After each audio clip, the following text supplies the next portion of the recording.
Je voudrais du soleil vert, des dentelles et des théâtres, des photos de bord de mer, dans mon jardin d'hiver.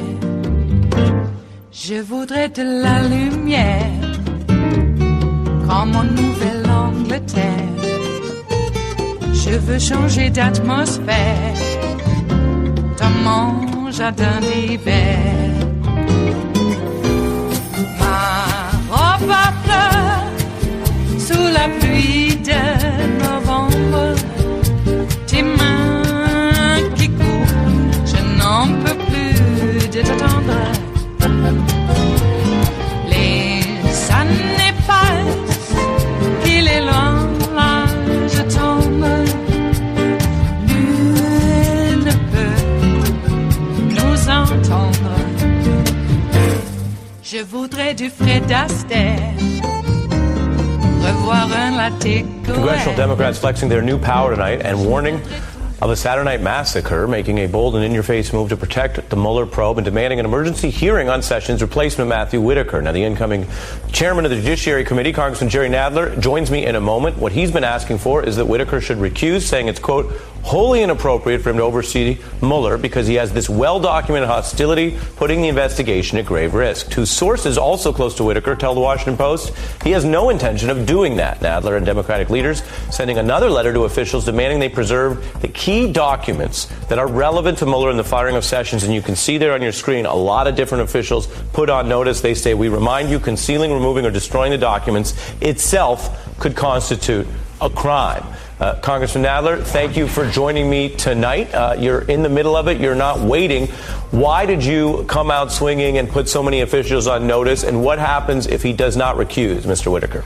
Well, we came out right away because the president is creating a constitutional crisis. It's a moment of peril for our country.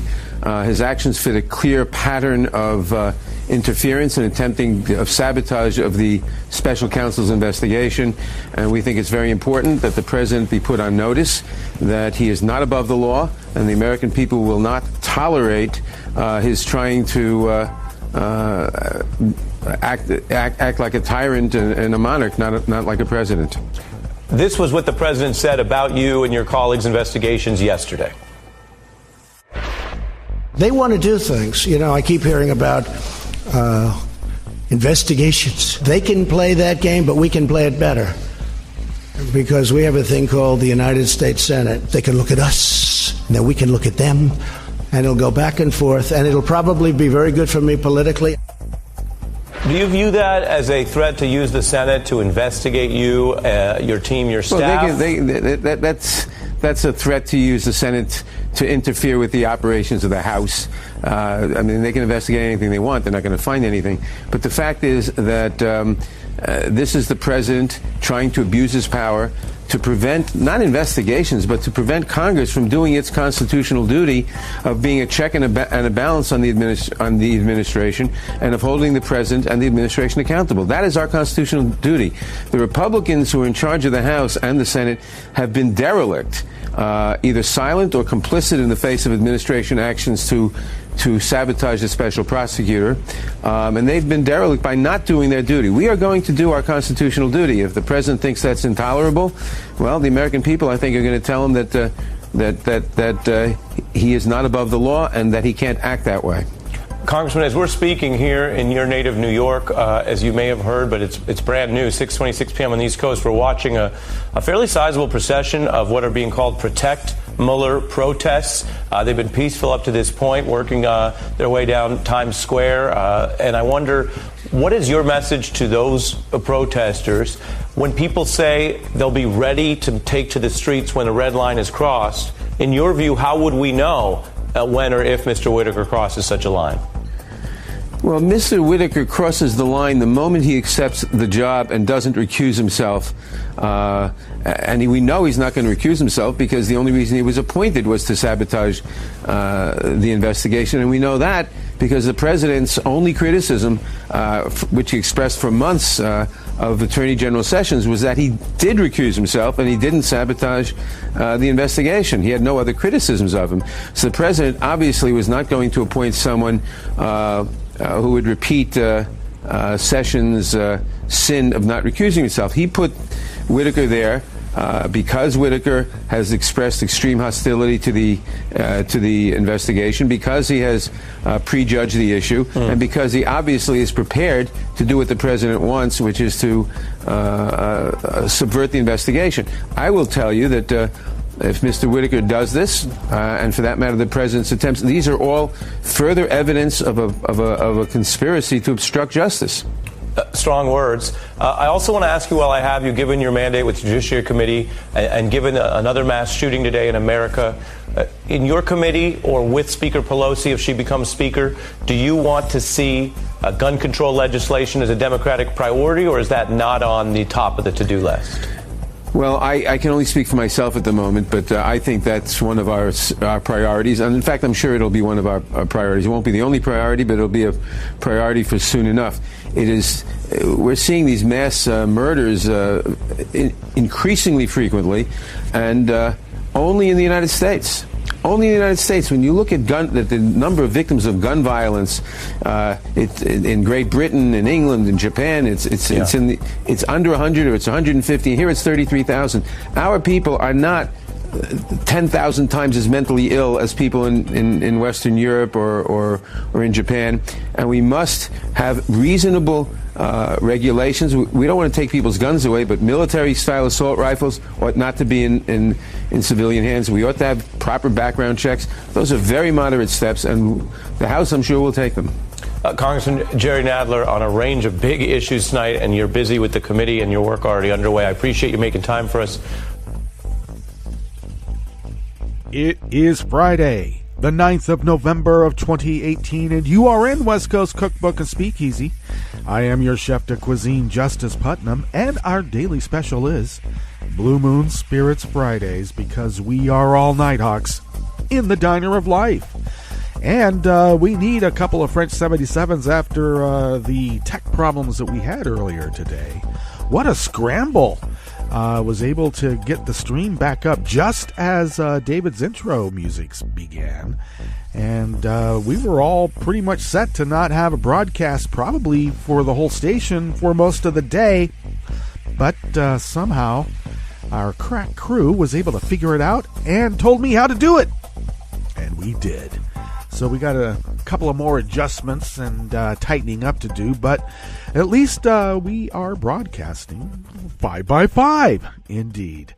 All right. Unless you're hearing this on podcast, then we're podcasting 5x5. But for now, it is live. All right. So, what a day. What a day yesterday. So much news. And we still have news from the election coming in. Recounts going on. Do you see how the Republicans, they just hate democracy? And I should add that there is already a court precedent that counting all the votes in an election is prejudicial to the Republicans trying to steal that election. If you count all the votes, they're going to lose. Can't have that. And that's why, I don't know, provisional ballots put into a storage space at some school, and a teacher found them. And there were thousands in there. 18 brand spanking new voting machines were still in their shrink wrap and stored away instead of being used for the election. That way, maybe people won't vote at all. Yeah, that's Georgia. And then Florida, too. Florida. Well, we still may get some good news out of both those states, for the governorship and for both states, and then Senate and governor in Florida. So we'll see how that turns out. And at the top, of course, that was Jerry Nadler pretty much laying out that Whitaker being appointed is an obstruction of justice, if not already unconstitutional, since Trump is not following the order of succession. What is this guy? I mean, there are millions upon millions upon millions of people who think that giving up on democracy and all of that is better than, having the great experiment continue. It's true, when their conservative policies just are not popular. Do you think they change their conservative policies? No. They're giving up on democracy instead. So I don't want to hear about the real American. They are seditious traitors, and maybe we should restrict them from voting. Purge them from the rolls. Because we certainly don't need to have a voice of negativity. I mean, the negative vibes here, man. What's on the rest of the menu here today at West Coast Cookbook and Speakeasy? Blue Moon Spirits Fridays. Well, clearly afraid of what the recount will reveal, Rick Scott freaked out and accused liberals of trying to steal his election, and now Trump has joined in. They love them conspiracy theories, don't they? Wealthy white people in an Atlanta suburb tried to secede from their black-led town. They failed. And Trump planned Sessions firing like a murder. Well, you do what you know.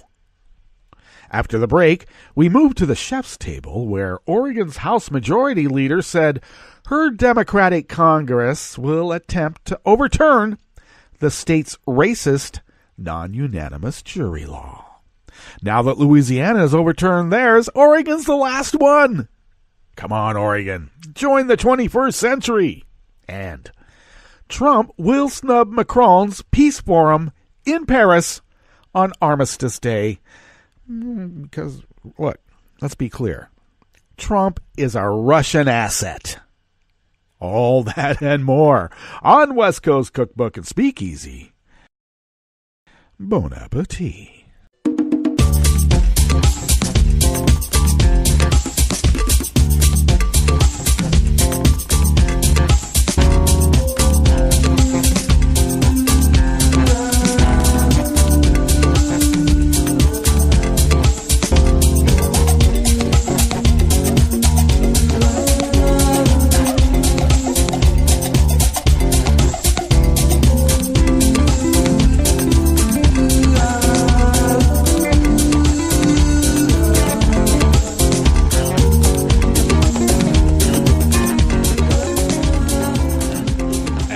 Bottom of our homepage at netrootsradio.com, you will notice the chat room link at the rightish of the page, monitored by Kelly Lincoln. And I should mention also, she was at the protest in Manhattan yesterday, one of 900, almost 1,000 protests over, the destruction of our democracy, and we don't want that to happen.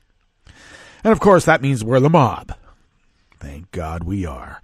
And she was at Manhattan, and she recorded some Spreaker Live clips, and I think she did some Facebook Live too. So we'll get those files turned around and put them here on the radio, or you can check out Kelly's work on various platforms, and we'll give you links to that. Do look to... Oh, I should also mention Kelly has 2 shows that she is responsible for on Saturday. The first one being At the Table with Kelly Lincoln on Saturdays, of course, at 3 p.m. on the West Coast, 6 p.m. on the East Coast. And then later on in the evening, she links up with Ricky May for the Roundtable Roundhouse Power Hour beginning at 9 p.m. on the West Coast. I know that's not the evening. And midnight on the East Coast certainly is not the evening, but there they are. Okay, so check them out. If you would then look to the leftish at the bottom of our homepage at netrootsradio.com. To the leftish of the chat room link is the contribute button. Do please become a Patreon of Netroots Radio. We are, I hate to say this, I'm coming with hat in hand. I know I mention this every time, but we are really in dire need of some funds.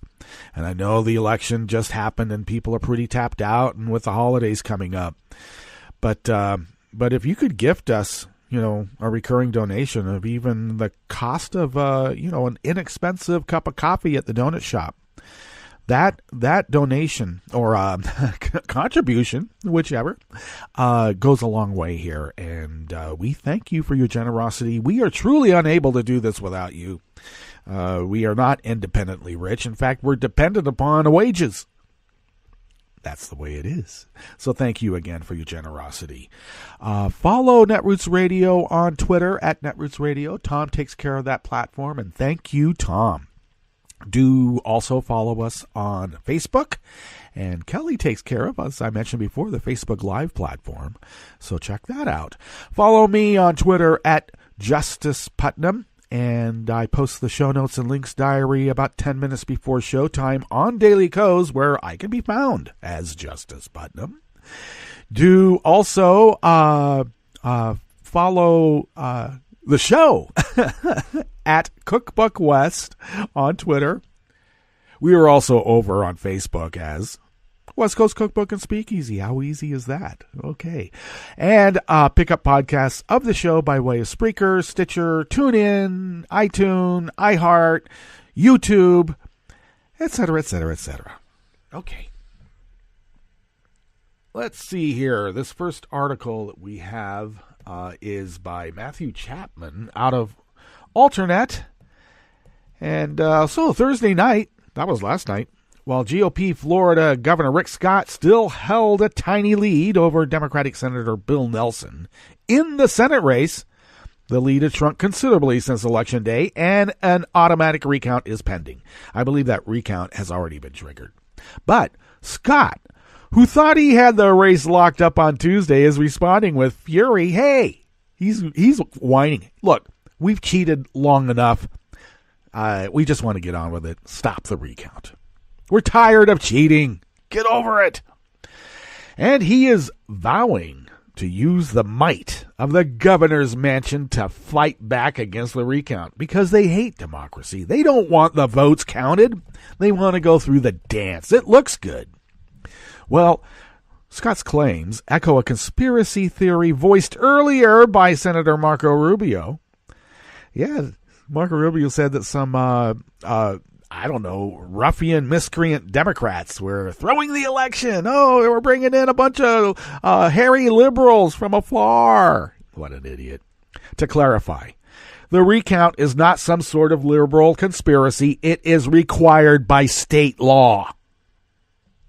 And neither Scott nor any of his supporters have furnished evidence there is anything untoward about making sure every single outstanding ballot in Broward County is tabulated. But Scott wasn't done playing the victim. He soon appeared on Hannity, where the Fox News host took it even further and called for arresting people for holding a recount. A recount mandated by state law. Arrest them. I've never seen anything like this in my life, Hannity told him. It is obviously corrupt. Obviously laws are broken. Obviously there are shenanigans. The people of Florida deserve their vote, which they got. And you won this race hands down. And this is a disgrace. They get to do this. Election in, election out. Somebody needs to go to jail here if this keeps happening.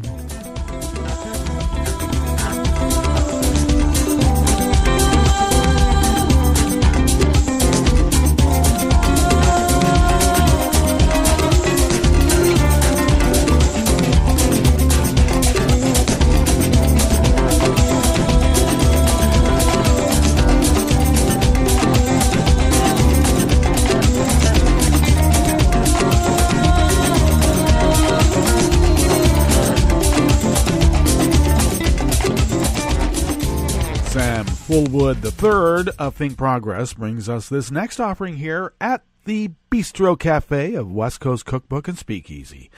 Well, it looks like white residents in an Atlanta suburb had sought to create an enclave separate from the control of elected black leaders. They hate democracy, don't they? While many political observers across the nation focused with keen-eyed attention to Tuesday night's gubernatorial election in Georgia, where Stacey Abrams sought to become the nation's first black woman governor, An equally racially contentious matter was on the ballot, one that went largely unnoticed outside of an Atlanta suburb where wealthy white people pushed an ultimately unsuccessful campaign to secede from their black-led town. A ballot initiative to partition off the most affluent and overwhelmingly white-populated sections of Stockbridge from its predominantly black communities failed in Tuesday's midterm voting by a vote of 3,473 in favor and 4,545 in opposition. Residents in the existing Henry County city rejected a controversial proposal to carve out a new town to be called Eagles Landing. You mean ego? White ego demands that we don't take orders from no coloreds. Yeah, well, you know what? Be a good neighbor for once. All right. Well, like the state's gubernatorial election, where issues of voter suppression and bigoted robocalls provided a racist backdrop to otherwise high-minded campaign themes, the Eagles Landing effort drew heavily upon white residents' rejection of black political leadership, while claiming that their real motive was economic development for the city. It's not racism, it's economic anxiety. Secessionist movements are a real thing in various parts of the United States, and I got to tell you, they're kind of being pushed by the Russians. Fancy that. In fact, many of the people pushing these initiatives have hightailed it out of the country and went back to Russia. All right, so groups of like-minded people seek to withdraw from their communities when social, racial, religious, and other cultural changes occur not to their liking. For example, a Texas group was inspired by the 2016 British vote to leave the EU, prompting the Texas nationalist movement to attempt a so-called Texit effort, which drew a rebuke from Texas Governor Greg Abbott. But in Georgia, the effort was more serious and came much closer to reality. In an article published prior to Tuesday's vote, Brenton Mock of the City Lab, an online news site that focuses on urban issues, interviewed Vicky Consiglio, chair of the committee for the city of Eagles Landing, who offered excuse me, I haven't even started on the French 77s yet, and I'm getting tongue-tied. Okay, offered an illuminatingly frank explanation for her community's secessionist movement. According to her, wealthy white residents wanted upscale restaurants, but feared that such businesses wouldn't come to the area because of the less affluent and predominantly black neighborhoods that make up the northern half of the city. It came up to, form a city because that's the only way we're going to do it, Consiglio told City Lab, referring to the goal of attracting restaurants such as the Cheesecake Factory in the area.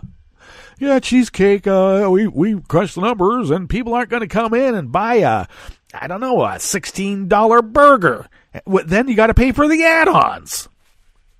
They wanted an upscale restaurant, and they chose the Cheesecake Factory. Yeah, I think that these people, their value systems is definitely off. Upscale? Cheesecake Factory? And if this could happen, we'd have more control of our area, and we'd get to see what comes in here. We'd get to control zoning. We'd get to control code enforcement. Then we can hopefully hold the carrot out and say, we want a Cheesecake Factory.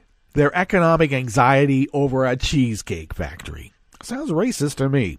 What's revealing about Consiglio's comments is the naked admission that white residents in the city want control over the city's levers of power, which currently reside in the grip of the city's black elected officials. Last year, the city elected Anthony Ford as the first black mayor, along with its first all-black city council in the city's century-long history. As soon as the blacks are in power, we gotta leave. As Mock described in the City Lab article, Stockbridge residents eschewed the traditional form of white flight, of moving away from a community as it elects black leaders, instead opting to stand their ground, building new municipal borders around their mansions and fortresses. Realizing their wealth wasn't enough to support a new city on its own, Concilio, a member of the Henry County Zoning Board, created a nonprofit group that plotted how to obtain tax receipts from a nearby shopping district that sits within Stockbridge to provide stable revenues for the proposed new city, a move that would raid the existing community's coffers and impoverish its black residents. Really? They knew that? Yes, they did. Additionally, they carved out other affluent parts of the county to make the numbers work in Eagle Landing's favor. Then they pressed state legislators for permission to do what had never been done in the state before: incorporate a new city from within the borders of an existing city. Typically, new municipalities in Georgia are formed from unincorporated land, not poached from existing jurisdictions.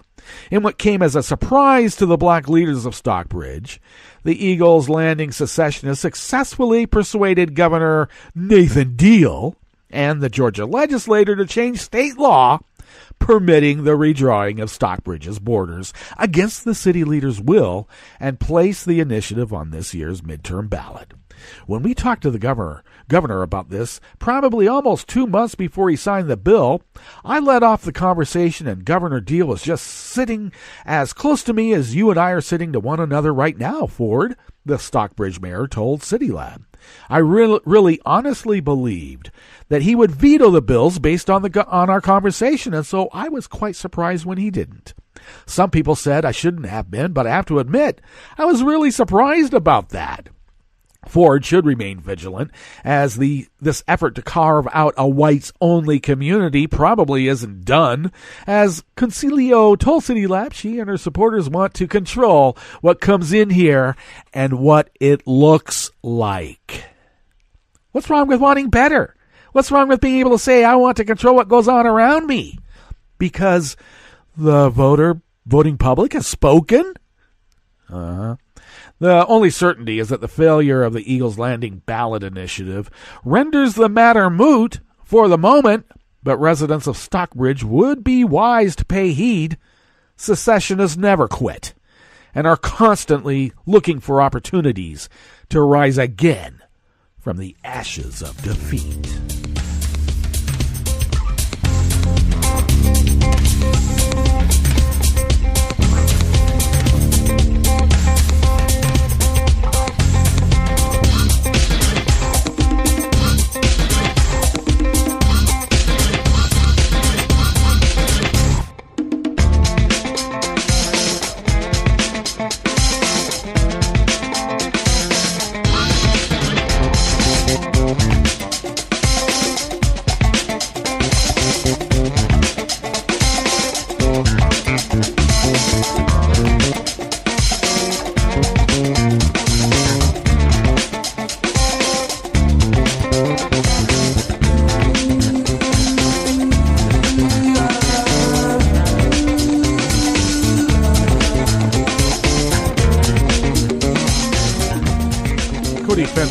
Alternate brings us this final offering here at the Bistro Cafe of West Coast Cookbook and Speakeasy. Blue Moon Spirits Fridays, folks. We are all Nighthawks in the diner of life. Well, you do know that Trump's move on Wednesday was both predictable and shocking. And John Dean, Richard Nixon's White House counsel, who eventually turned against his boss, and, in that Watergate scandal, of course, he has a unique perspective on investigations of presidents. After Donald Trump announced the firing of Attorney General Jeff Sessions on Wednesday to be replaced by a person who had been publicly critical of the special counsel's investigation of ties between the Trump campaign and Russia in 2016, Dean called in to CNN to give his opinion. Dean said the firing of Sessions was planned like a murder. He went on to say, I say that given that the president was asked a question at the press conference this morning, he brushed it off, said, we'll deal with it later. And he's clearly been thinking about it. And later meant he's not necessarily going to fire Mueller. he's going to undercut him by the people around him. And if he sees this move as an attempt to undermine the investigation, Dean said yes. It's almost impossible to interpret this any other way than, in effect, to undercut Mueller, he said. But I also think Mueller has been well aware of that and probably has planned for that contingency. One of the key ways Mueller could have planned for this eventuality was by sealing indictments. They wouldn't be subject to public view, and the targets would not even be aware of them, and they would be filed officially through the grand jury and be made public at a later date. Theoretically, I think the foreman of the grand jury could take them in to the judge, or they would be filed with the judge already, and this would be the basis to unseal them, he said. It could be one of the president's children. It could be somebody else very high in the pecking order. Dean also added that despite the obvious perils, he has a lot of confidence in the judicial system to handle what is coming. As long as we can keep those Federalist Society judges in line, we might have something going here, wouldn't we? All right, let's get to our break, and when we come back, we will go through weather from around the world and finish up with the stories that we have curated for you today. You are listening to West Coast Cookbook and Speakeasy, and we will be right back. You are listening to netrootsradio.com. Please hang up and try again.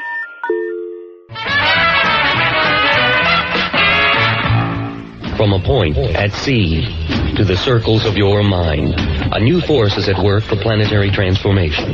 New radio for a new Earth.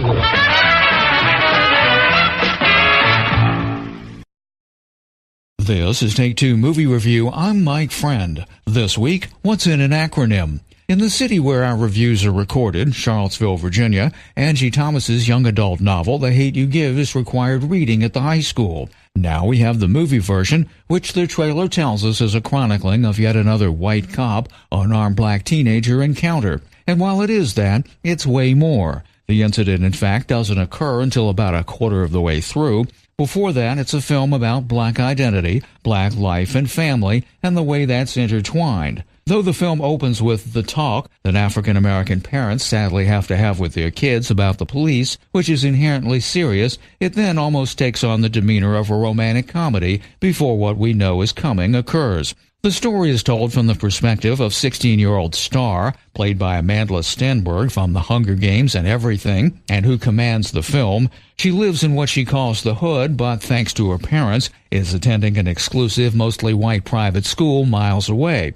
She even has a white boyfriend. The incident, of course, changes everything, not only in her life in the neighborhood, but at school, where the humor of the preppy's hip-hop affectations becomes a different matter entirely.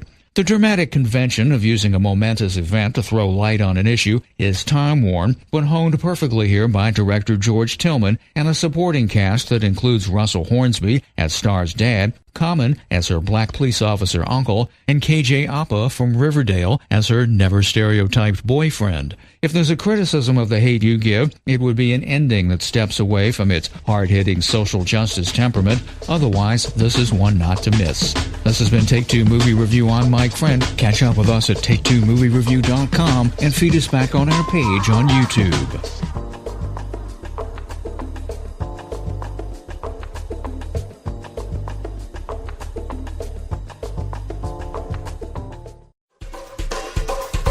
This is Scientific American's 60-Second Science. I'm Christopher Intagliata. 6 years ago, the fish ecologist Rodney Roundtree was on a skiff in the Peruvian Amazon. He was holding a piranha in his hand, underwater, in a river filled with other piranhas, maybe hungry ones. That thought crossed my mind a little bit. The water was essentially no visibility, so I did worry a little bit about that, but there was no other way to do it. The job he needed to do? Audition them for sound production. Because Roundtree studies the sounds fish make. His nickname and the name of his company? The Fish Listener. So his team would catch a fish, reel it in, and identify it. And then Roundtree would hold it underwater near a hydrophone to capture the sounds it made, like this one from a red piranha. A lot of people call it a bark. I sometimes thought of it as a honk. The fish make the sound, he says, by pushing and pulling on their swim bladder with the surrounding muscles. Overall, Roundtree auditioned 129 piranhas of 4 different species, along with dozens of other river species, like catfish. And he found that he could actually differentiate individual piranha species by analyzing factors like pitch and harmonics and number of barks. His colleague Francis Juanez presented the work at the Acoustical Society of America meeting in Victoria, Canada.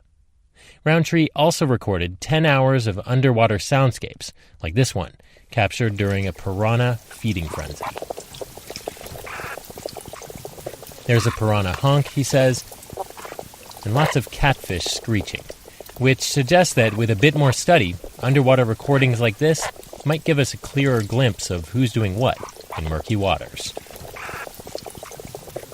Thanks for listening. For Scientific American's 60-Second Science, I'm Christopher Intagliata.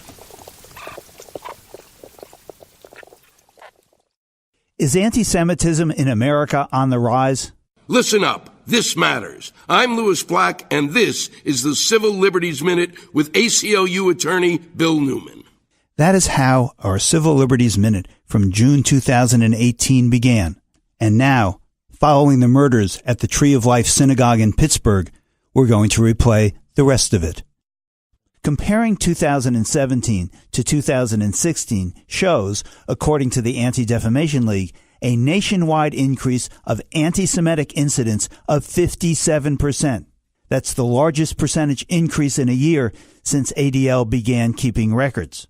The 2017 data show a sharp rise in anti-Semitic incidents in schools and on college campuses. 2017 was the first year since 2010 when there was a recorded anti-Semitic incident in every one of the 50 states.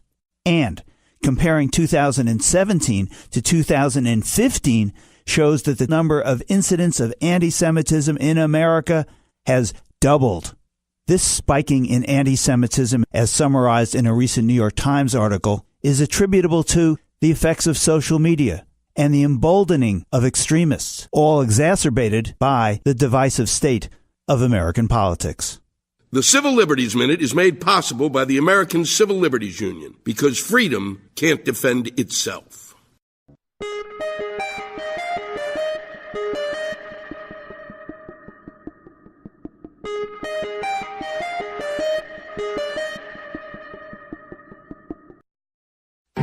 I read the news today, oh boy. It's time for Nicole Sandler's What's News from NicoleSandler.com and the Progressive Voices Network. Less than 24 hours after the midterm polls closed, Donald Trump fired Attorney General Jeff Sessions and named Sessions' Chief of Staff, Matthew Whitaker, as acting Attorney General, triggering a growing sense of concern both inside and outside the White House. Before Matt Whitaker became the Chief of Staff for Jeff Sessions a year ago, he was a conservative commentator. He said Special Counsel Robert Mueller's team should not cross some red lines. It would be a fishing expedition if they start looking into essentially all of Trump's finances. And Whitaker said a year and a half ago that he hadn't seen any proof of Russian collusion with the Trump campaign.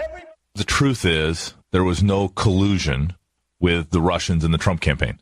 There was interference by the Russians into the election, but that is not the collusion with the campaign. Some in Congress say those comments make him unqualified to oversee the Russia investigation. We know he was chosen for the wrong reasons because of his views on the Russia probe. But even some who question the appointment say Whitaker may see it differently now. Bob Mueller is going to come in and brief him on the details of the investigation. And that, you are in a different place at that point. And today, the husband of White House advisor Kellyanne Conway, George Conway, co-writes a column with former Solicitor General Neil Katyal, saying under the Constitution, the president can't make just anyone acting attorney general. Principal officers, like heads of departments, have to be Senate confirmed. And our founders put that in for a reason, because you don't want the president's lackey to be serving in such an important role. Justice Department ethics lawyers will now advise Whitaker on whether he should recuse from the Russia investigation, but there's no sign that he intends to. Pete Williams, NBC News, Washington. The president's action triggered a rapid response, long-planned protests nationwide to protect Mueller. They're occurring as a way of expressing our concern about the actions President Trump took yesterday. Ron Rowe is a member of Indivisible 757, a left-wing group that's been standing by to call for a protest if something like this happened. People are outraged. We've been expecting this for quite some time. The organizations that have planned these rallies planned them over a year ago. Sessions' firing ends months of speculations about how long he would stay on the job. President Trump has been very critical of him for recusing himself during the Russian investigation. Over 900 protests were held Thursday, at least one in every state. In Thousand Oaks, California, hundreds gathered for a vigil Thursday night as a mother deals with the senseless loss of her son. My son was in Las Vegas with a lot of his friends and he came home. He didn't come home last night, and I don't want prayers. I don't want thoughts. I want gun control, and I hope to God nobody else sends me any more prayers. I want gun control. No more guns! As Thousand Oaks grapples with the latest of America's mass shootings, another tragedy is unfolding. Evacuations were ordered as strong Santa Ana winds fanned a new wildfire just a few miles from the shooting site. In Ventura County, the Hill fire burning between 5,000 and 7,000 acres so far. Officials expect the fire to reach all the way to the Pacific Ocean. The 101 freeway remains closed in both directions. Some drivers went straight into that cloud of smoke. Approximately 1,200 homes are under mandatory evacuation. And nearby 30,000 people also now evacuated in Ventura and Los Angeles counties due to the Woolsey fire. 7,500 acres already destroyed. The fire has now entered into L.A. County. And yet another fire, the Camp Fire, is raging in Butte County in Northern California, devastating the town of Paradise and spreading rapidly. 2018 midterm election votes are still being counted in many places, including California, Arizona, and of course, Florida. Governor Rick Scott, who's the GOP candidate in the Senate race, accused Democrats of trying to, quote, steal the election. Democratic Senator Bill Nelson, Scott's opponent, said the governor's actions appear to be politically motivated. Meanwhile, in Arizona's Senate race, Democrat Kyrsten Sinema has moved into a slight lead over Republican Martha McSally. Construction on the Keystone XL oil pipeline has been stopped, a federal judge halting work on the controversial pipeline after ruling that the government's use of a 2014 environmental review to justify issuing a presidential permit for construction of the cross-border pipeline violated the National Environmental Policy Act, the Endangered Species Act, and the Administrative Procedure Act. So no work on the pipeline can proceed until the government does an additional review of the pipeline's potential impact on the environment. Speaking of Trump, he's headed to Paris for the weekend. He'll fly in for the centennial commemoration of the end of World War I, but will skip the Paris Peace Forum hosted by French leader Emmanuel Macron.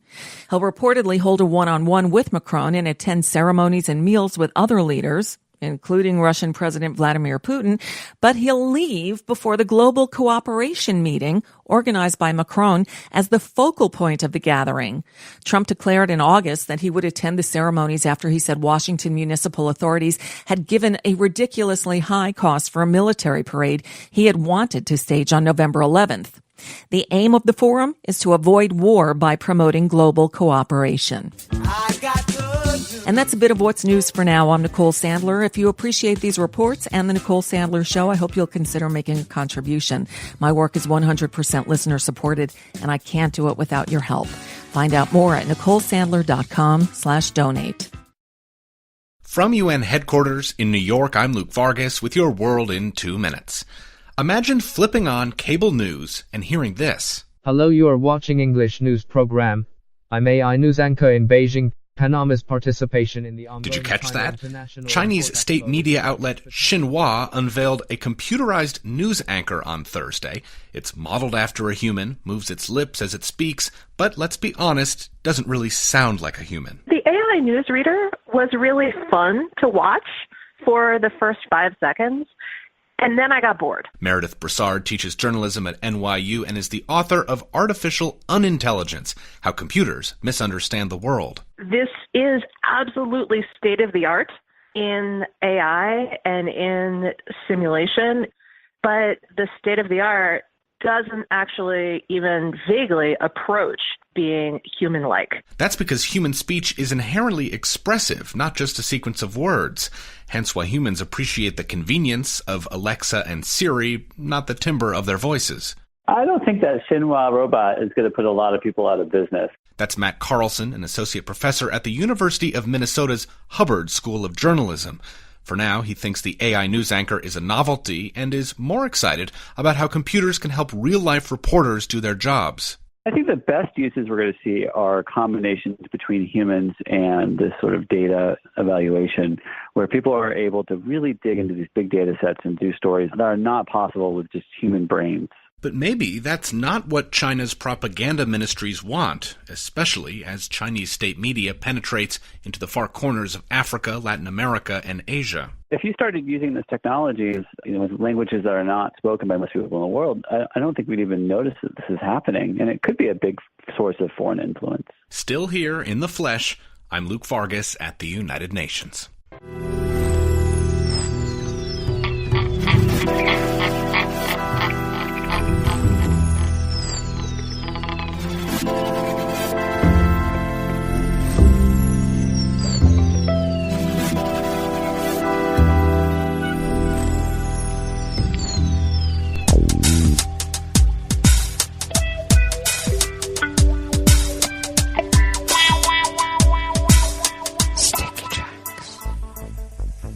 Thank you for accompanying us here to the Chef's Table at West Coast Cookbook and Speakeasy. Blue Moon Spirits Fridays. That's right, folks. The French 77s are available right now because we are all Nighthawks in the Diner of Life. We always like to begin weather from around the world along the banks of the Rogue River and the Rogue River Valley of Southern Oregon on the west coast of the continental United States of America, where it is currently 22 degrees Fahrenheit, quite chilly. And we're going to be nearly the same temperature as yesterday, maybe into the low 60s. So a little bit of a swing that I don't like. I should also mention that Paradise, California was incinerated yesterday in a fast-moving wildfire.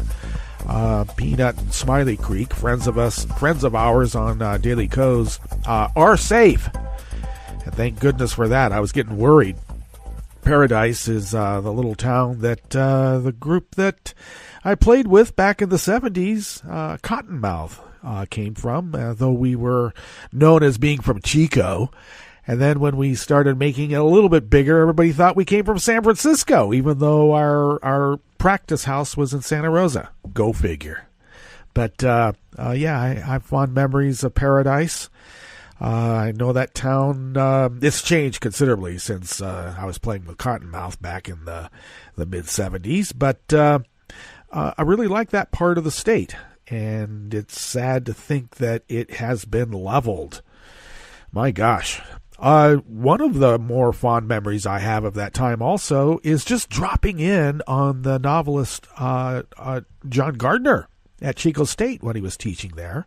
He being the author of Grendel, the story that about, the monster that Beowulf was trying to kill, the world from Grendel's viewpoint. And he was very accommodating and very embracing.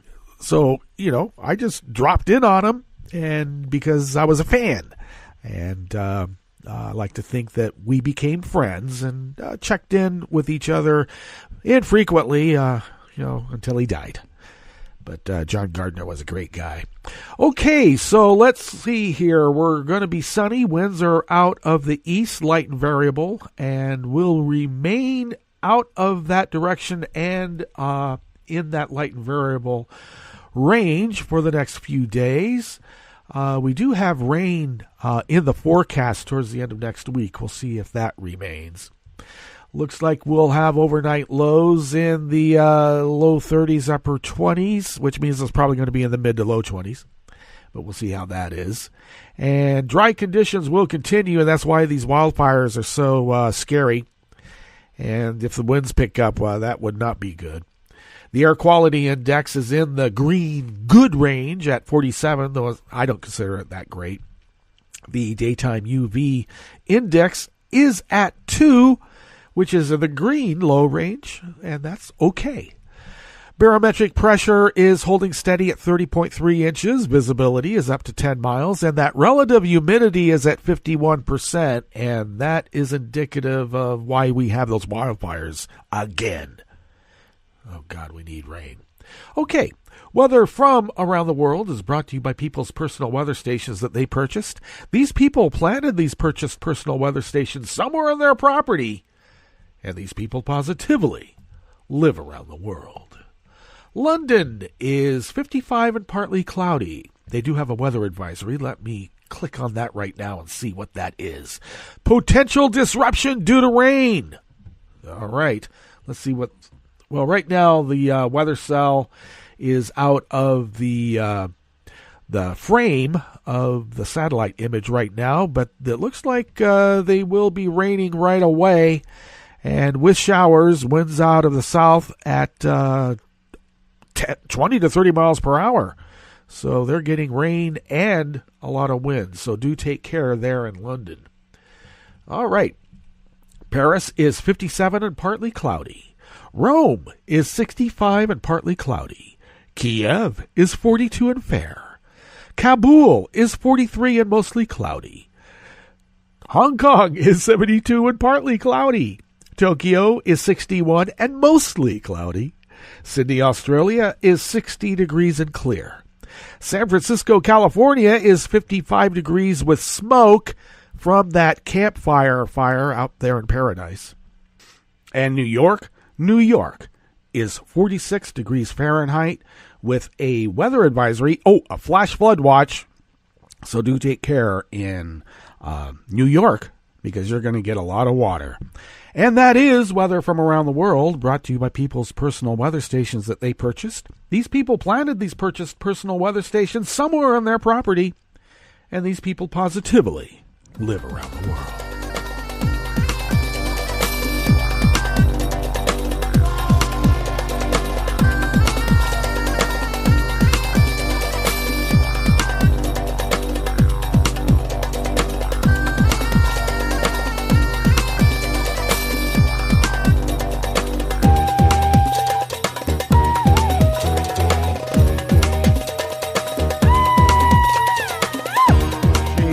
Dixon Kavanaugh of the Oregonian brings us this first offering here at the chef's table at West Coast Cookbook and Speakeasy, Blue Moon Spirits Fridays.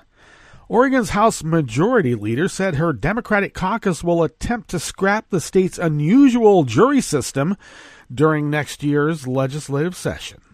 Lawmakers plan to introduce 2 bills in 2019 in an effort to overturn Oregon's non-unanimous jury law. The first would seek a legislative fix to the law that allows juries, in most felony cases aside from murder, to convict defendants with a 10-2 vote. The second would refer the issue to voters, who would then decide whether to overturn an amendment in the state constitution enacted more than 8 decades ago. Her announcement, first reported by OPB, Oregon Public Broadcasting, came after voters in Louisiana this week overwhelmingly rejected their system of split verdict convictions, making Oregon the only state to have such a law. The federal government and all other states require a 12-0 verdict for crimes such as manslaughter, rape, and arson, with the dubious distinction of now being the only state to have non-unanimous juries. There's a sense of urgency around this issue that you would not have found a couple of years ago, said Williamson, who plans to sponsor both bills. It's one of the most racist parts of our criminal justice system. Critics have claimed that non-unanimous juries are deeply flawed and punitive toward non-white defendants, remnants from an era when discrimination toward racial and religious minorities was endemic to public life. Well, of course, because Oregon was white utopia. If a black could even get into the state, there was no way they could own land. It was illegal. And when it became legal, it was still tougher for them to own land because of the intransient white people that lived there. You don't hear many stories about the massacres of the Indians in southern Oregon, do you? Well, it happened, and it was terrible. Louisiana's majority verdict system, a relic from the Jim Crow era, was adopted during the state's 1898 Constitutional Convention to diminish the influence of black jurors upon verdicts, that scholars say. In Oregon, nearly 4 decades later, it was a sensational murder trial involving a Jewish suspect that prompted voters in 1934 to enshrine a non-unanimous jury system into the state constitution. Wow, what was happening in Nazi Germany at that time with the Jews? I wonder. That analysis captured the attention of state lawmakers last year after Lewis and Clark law professor Eliza Kaplan published an influential article in the Oregon Law Review. The article argued how non-unanimous juries undermine the state's criminal justice system and is a vestige of Oregon's less tolerant past. Since then, the legislature has held multiple hearings on non-unanimous juries, and Williamson began crafting potential legislation. In January, Oregon's powerful District Attorneys Association said it would lead a ballot initiative fight to repeal the state split verdict jury system, though it abandoned its plans only weeks later because, that's right, the Republican parties used the fascist Proud Boys as their security detail, and the DA Association had just a little bit of pressure put on them. Weird. A number of Oregon district attorneys, including Multnomah County's Rod Underhill, remained vocal in their support of ending non-unanimous juries in the state. Others, however, embrace the current system and reject the characterization that is rooted in racism. If you bring it up, they call you a racist. Look what the president did just the other day with Yami Shalcindor. As for Oregon voters supporting an initiative to overturn non-unanimous juries, Williamson said she's optimistic. She pointed to the electorate decision this week to reject the repeal of the state's pioneering sanctuary law that proponents say reduces racial profiling of immigrants and non-white residents. I think that was an indicator that people believe we need to continuously improve our criminal justice system, especially when it disproportionately impacts on people of color. It was a resounding rejection of racism in our criminal justice system.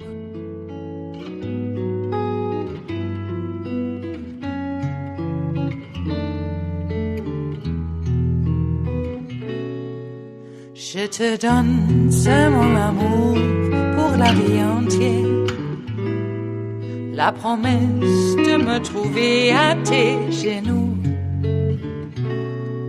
Aussitôt que tu m'appelles, rester toujours fidèle, c'est tout, c'est tout.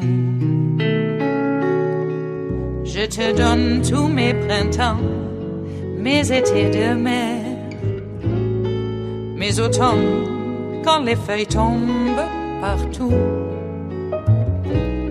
Si ce n'est pas une bonne affaire, je te donne tous mes hivers, c'est tout. Anonymous worker bees at the Agence France Presse brings us this final offering here at the chef's table at West Coast Cookbook and Speakeasy, Blue Moon Spirits Fridays. Donald Trump is set to snub a peace conference organized by French President Emmanuel Macron this weekend as part of the World War I commemorations in Paris. Trump is due in the French capital, along with around 70 other leaders, for a ceremony on the Champs-Élysées on Sunday morning to mark the 100th anniversary of the end of the war. Many of the invitees, including Vladimir Putin, Turkey's Recep Tayyip Erdogan, and Germany's Angela Merkel, are then expected to attend the opening of the inaugural Paris Peace Forum, which Macron will host. Ending uncertainty about whether the U.S. leader would participate, chief organizer Justine Vassy confirmed to Agence France Presse that Trump did not plan to attend, because peace is for weaklings. Peace is for losers. In an interview earlier this week, Vassy had played down the importance of his presence and said the forum was part of Macron's efforts to organize a fight back against the threat of rising nationalism. Well, Trump called himself a nationalist. Just don't say it's racist, even though it is. Macron has been an outspoken critic of Trump's America First policies and of his decision to pull out of international agreements such as the Paris Climate Accord. While the two leaders struck up a warm relationship initially, their ties have cooled recently amid a growing list of disagreements. And Trump and Macron are to hold talks Saturday at the Elysee Palace. And we'll see how that one goes. But we got a big weekend. Thank God it's Mueller Fridays. This is when the indictments get handed down. And we'll talk about that on Monday, won't we? Stay tuned to Netroots Radio all weekend for all the breaking news. And we will visit with you on Monday for River City Hash Mondays. So stay tuned to Netroots Radio all day, all night, and all through the weekend. And we'll meet up with you right here on Monday in West Coast Cookbook and Speakeasy. Boom.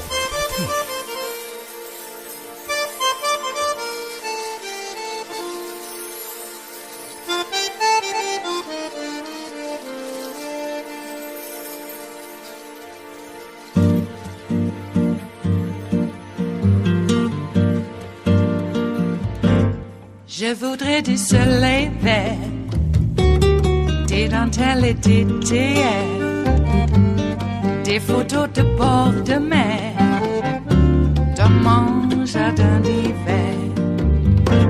Je voudrais de la lumière, comme en Nouvelle-Angleterre.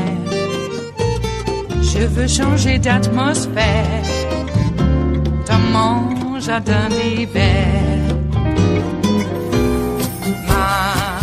À fleurs, sous la pluie de novembre, tes mains qui courent, je n'en peux plus de t'attendre. Les années passent, qu'il est loin, je tombe. Nul ne peut nous entendre. Je voudrais du Fred Astaire, revoir un latte Goël. Je voudrais toujours te plaire dans mon jardin d'hiver. Je veux déjeuner par terre, comme au long de golfe clair. T'embrasser les yeux ouverts dans mon jardin d'hiver.